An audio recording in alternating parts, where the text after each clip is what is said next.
What is the Quran? It is a set of 7th century revelations from God made to Muhammad in 2 cities, Mecca and Medina, in what is now Saudi Arabia. It heralds the truth that there is only one God, not the many gods still being worshipped in ancient Arabia. Of course, this was not the earliest revelation that there is only one God. That had been taught in Hebrew to the Jews and in Greek to the Christians before it was taught to Muslims in Arabic. These 3 sets of revelation set apart the people of the book, each with their own special covenant from the same God. There is only one.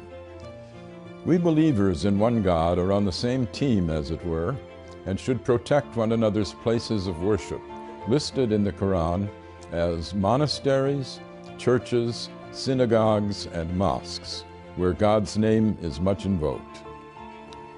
The Quran does not confine God's action to the formal covenants of religion. God tells us that He sends messages to all men all the time, beginning with Adam, who repented his sin in the garden and became the first prophet. The unending stream of prophets includes Moses and Jesus. Muhammad himself is the seal of the prophets, not as canceling former covenants, but as confirming them. But the love of God is not brought only by human messengers in the Quran.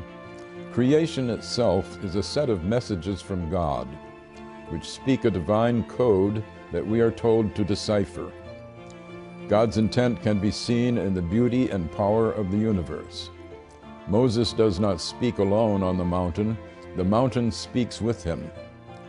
Birds speak to Solomon. The world is constantly signaling to us, bringing us insights into the beauty and power of its maker. This should call us to a reverence for God's handiwork, an important message for our ecologically challenged era.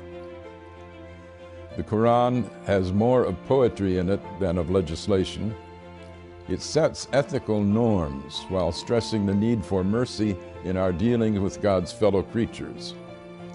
Force is allowed only for self-defense and never as a way of spreading religion.